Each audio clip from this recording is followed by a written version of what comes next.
Om Swastiastu. Halo anak-anak semua, selamat pagi Pak Guru ucapkan kepada seluruh siswa kelas 3 SD Negeri 2 Bakbakan, Gianyar. Pada hari ini, kita akan kembali belajar bersama pada materi di tema yang kedua, yakni subtema ketiga, pembelajaran pertama. Jadi hari ini anak-anak sudah akan memasuki subtema ketiga di tema kedua. Jadi Pak Guru harap anak-anak masih tetap semangat untuk mengikuti kegiatan pembelajaran secara daring. Silahkan simak materi yang Pak Guru sampaikan dalam video pembelajaran ini.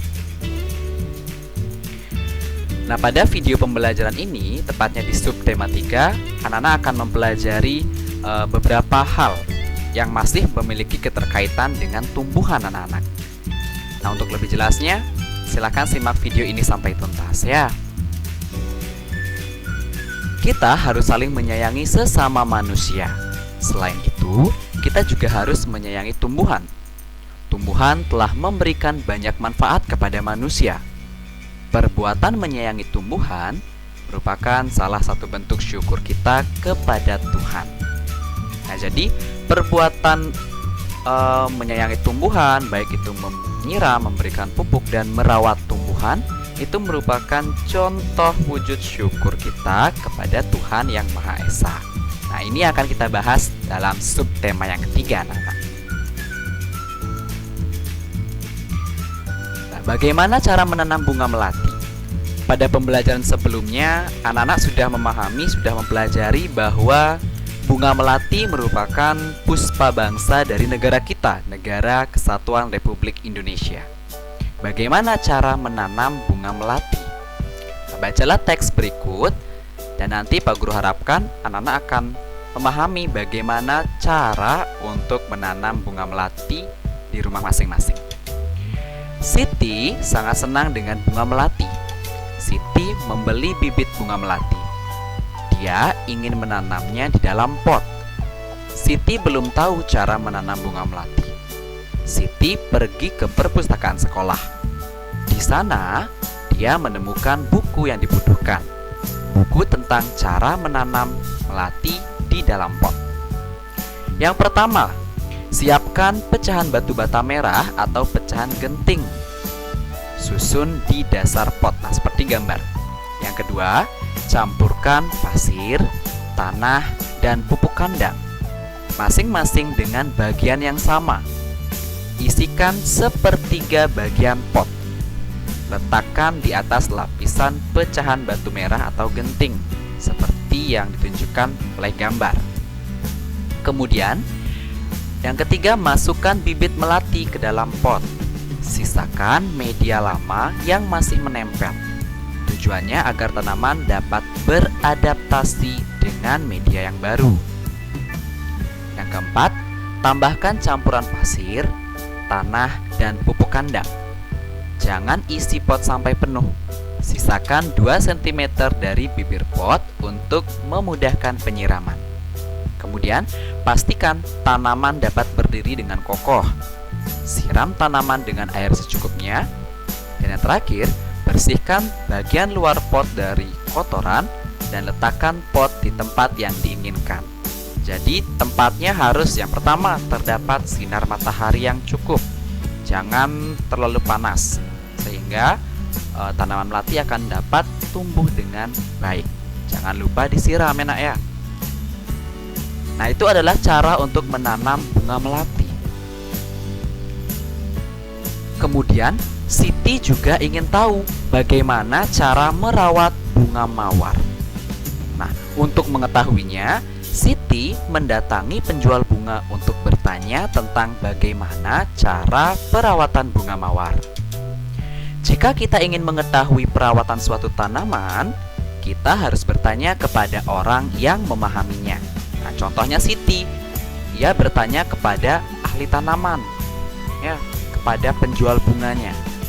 Nah, tahukah anak-anak, mencari informasi dengan cara melakukan tanya jawab. Nah, tanya jawab itu memberikan pertanyaan kepada seseorang atau bertanya kepada seseorang yang ahli di bidangnya, itu disebut dengan wawancara. Ya. Jadi mencari informasi dengan cara bertanya kepada ahlinya, tanya jawab. Nah, itu disebut wawancara. Nah, tahukah anak-anak bagaimana cara untuk melakukan wawancara yang baik? Apa saja yang harus dipersiapkan dan dilakukan untuk melakukan wawancara? Nah, jadi Pak Guru ulang ya anak-anak, wawancara tersebut adalah suatu kegiatan atau suatu cara untuk mengumpulkan informasi atau suatu hal yang ingin diketahui dengan cara mengajukan pertanyaan kepada narasumber. Nah, narasumber ini adalah orang yang ingin kita tanyakan atau ingin kita mintakan pendapat atau jawaban yang akan kita cari atau informasi yang akan kita gali. Nah, bagaimana cara melakukan wawancara? Nah, tahap awalnya yakni menentukan tema. Nah, jadi apa yang ingin kita bahas, kita cari informasinya, kita tentukan terlebih dahulu. Kemudian yang kedua, menuliskan daftar pertanyaan berdasarkan tema. Jadi sebelum kita melakukan wawancara kepada narasumber, kita harus sudah tahu anak-anak apa yang ingin kita tanyakan, apa yang ingin kita gali informasinya, sehingga pada saat melakukan wawancara kita tidak bingung ingin menanyakan apa kepada sang narasumber. Yang ketiga, pertanyaan ditulis menggunakan kata-kata yang baku. Apa itu kata baku? Kata baku adalah kata yang sesuai dengan Kamus Besar Bahasa Indonesia atau KBBI. Ya, jadi dalam melakukan wawancara ini yang harus diperhatikan. Di sekolah Siti ditanam pohon sirih. Sirih bahasa Balinya basia. Sirih adalah tanaman yang tumbuh merambat.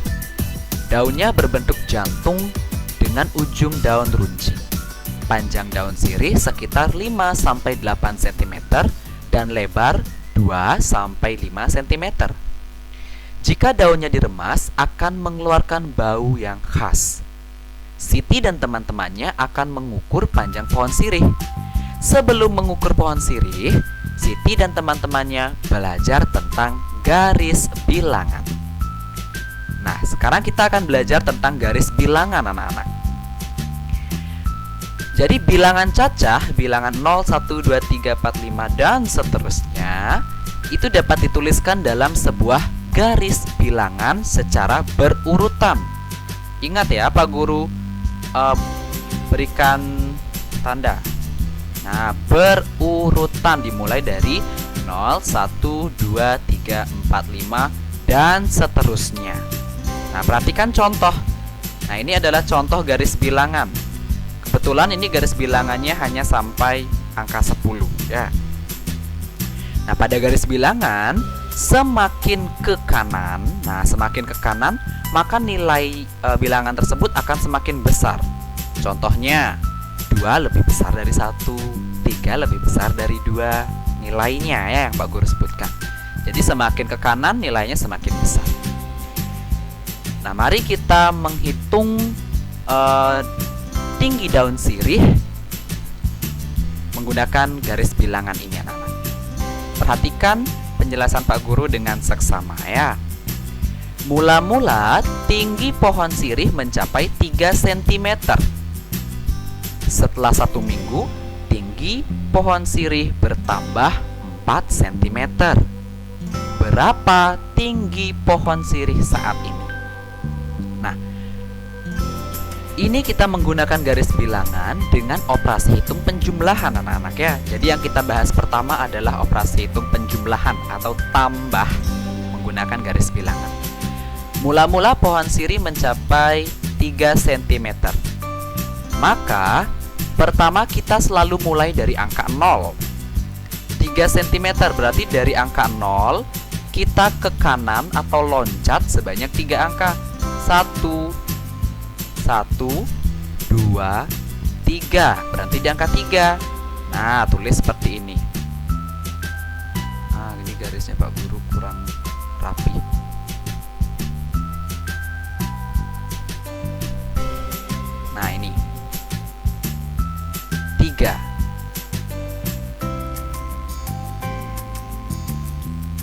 Kemudian setelah 1 minggu tinggi pohon sirih bertambah. Nah, berarti dia penjumlahan ya.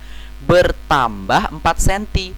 Maka dari angka 3 ini kita lanjut lagi ke arah kanan ya, kanannya. Sebanyak 4 kali. Dari sini 1, 2, 3, 4. Nah, boleh juga langsung kita tuliskan di sini anak-anak. Nah, seperti ini. Ingat beri tanda panah dan garis titik-titik atau garis putus-putusnya. Sehingga berapa tinggi pohon sirih saat ini? Nah, sehingga tinggi pohon sirih saat ini adalah 7 cm. Ingat, selalu mulai dari angka 0. Nah, untuk lebih jelasnya Pak Guru akan berikan contoh lagi anak-anak. Tentukan hasil penjumlahan dari 4 tambah 5 menggunakan garis bilangan. Pertama kita angka yang pertama dulu kita cari anak-anak. 4 ditambah 5. Berarti kita mulai dari angka 0. Selalu dimulai dari angka 0. 4 kita menuju ke angka 4. Nah, langsung kita menuju angka 4. Nah, angka 4. Ingat berikan panah dan garis putus-putus. Sudah? 4 ditambah. Ketika ditambah maka garisnya akan terus ke arah kanan ya. Ditambah 5. Maka dari angka 4 ditambah 5. Garisnya akan berjalan sebanyak 5 kali loncatan. 1, 2, 3, 4, 5. Nah, ternyata garis bilangannya berhenti di angka 9. Maka jawabannya adalah yang ini, 9. Nah, untuk memudahkan mengetahui yang mana jawabannya, anak-anak juga dapat memberikan garis seperti ini anak-anak. Nah, ini garis jawaban.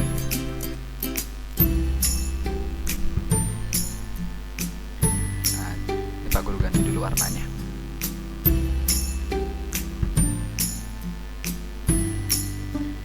Nah,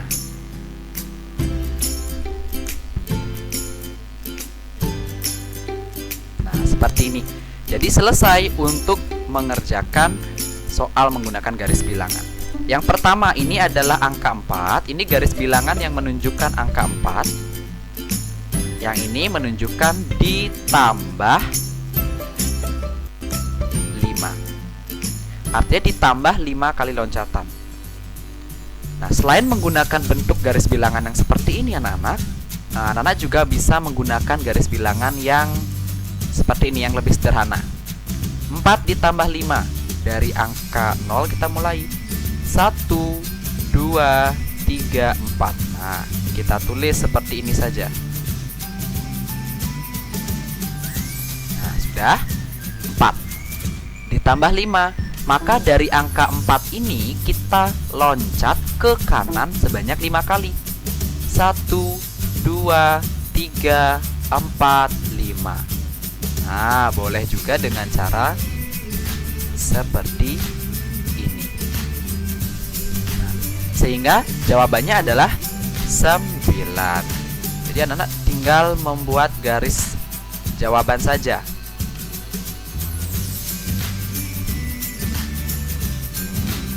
Seperti ini, nah.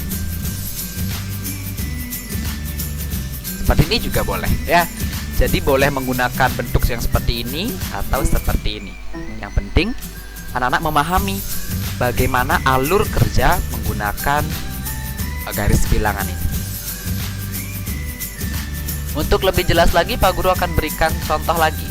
Nah, untuk yang kali ini Pak Guru akan mengajak anak-anak untuk membaca garis bilangan. Kalau yang tadi kan membuat garis bilangan, sekarang membaca.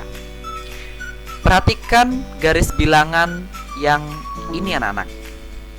Nah, Kira-kira berapa soal untuk garis bilangan ini? Kalau tadi kan diberikan soal buat garis bilangannya. Kalau yang ini anak-anak diberikan garis bilangannya dan tulis berapa soalnya. Caranya mudah. Pertama, lihat dulu angka 0. Jadi garis bilangan dimulai dari angka 0. Dari 0 garisnya menuju ke angka 7. Maka yang ini adalah 7. 7 ketika dia ke kanan maka ditambah.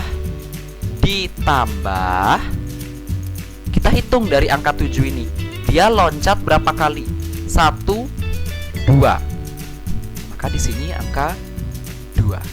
Sehingga soal untuk garis bilangan ini adalah 7 ditambah 2. Apa guru ulang 2-nya? Ditambah 2 sama dengan 9. Jadi jangan keliru ya. Ini 7 ditambah 9. Bukan seperti itu. Tapi lihat dari angka 7 ini dia loncat ke kanan berapa kali? Nah, ini kan loncatnya sebanyak 1, 2. Jadi 7 ditambah 2. Nah, sekarang yang ini 2 ditambah 4. 2 tambah 4 berarti kita tulis dulu dari angka 0. Angka 0 mencari angka 2. Nah, mencari angka 2. Lihat garis putus-putus. 2 ditambah 4 berarti dari angka 2 kita loncat sebanyak 4 kali. Bukan mencari angka 4 ya. Loncat sebanyak 4 kali. 1. Nah, kita hitung bareng. 1, 2, 3, 4. Nah, maka dia berhenti di angka 6. Garis bilangannya ini boleh kita hapus dulu agar rapi. Sehingga garis bilangannya dari angka 2 mencari angka 6.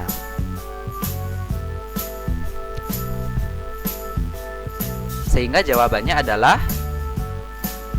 6 ya. Seperti itu anak-anak.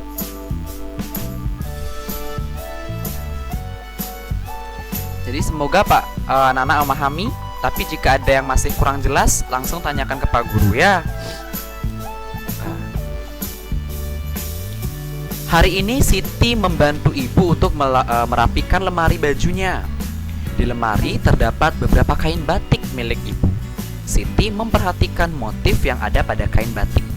Ada bermacam-macam motif daun dan bunga. Siti sangat tertarik dengan motif daun dan bunga.